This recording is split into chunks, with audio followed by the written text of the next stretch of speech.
আততায়ীদের হাত থেকে বেঁচে ইস্টবেঙ্গলে যোগ দিতে চলেছেন ইয়াগো ফালক সিলভা।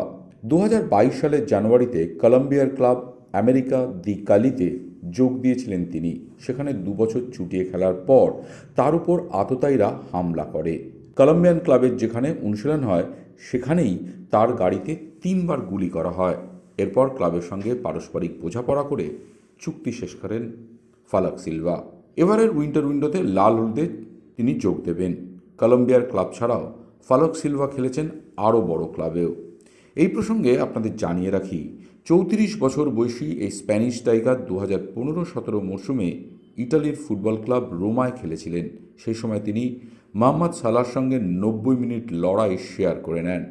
পাশাপাশি এই Spanish footballer Torino, Raya ভাইকানো, Tottenham Hotspur, সাদাম্পটনের মতো ক্লাবেও চুটিয়ে খেলেছেন। মেসির বিপক্ষেও তাকে খেলতে দেখা গেছে। সম্ভবত ডার্বির আগেই ভুবনেশ্বরে পৌঁছে যাবেন স্প্যানিশ ফুটবলার, কিন্তু সুপার কাপে খেলবেন না। সিলভা আসাতে সিবেরিও টোরোকে ছেড়ে দিতে পারে ইস্টবেঙ্গল, কারণ এই মরশুমে সিবেরিও খুব একটা প্রভাব ফেলতে পারেনি, তাই তাকে বিদায় জানাতে পারে ইস্টবেঙ্গল। লাল হলুদের পরের টার্গেট হতে পারে হিতেশ শর্মা এবং নিখিল পূজারি। ভালো সময় ফিরছে ইস্টবেঙ্গলের। ঘুরে দাঁড়ানোর লড়াইয়ে লাল হলুদ অনেকটাই এগিয়েছে। সুস্থ হচ্ছেন জর্ডান এলসে। রিহ্যাব প্রায় শেষ, খুব তাড়াতাড়ি যোগ দিতে পারেন ইস্টবেঙ্গলে।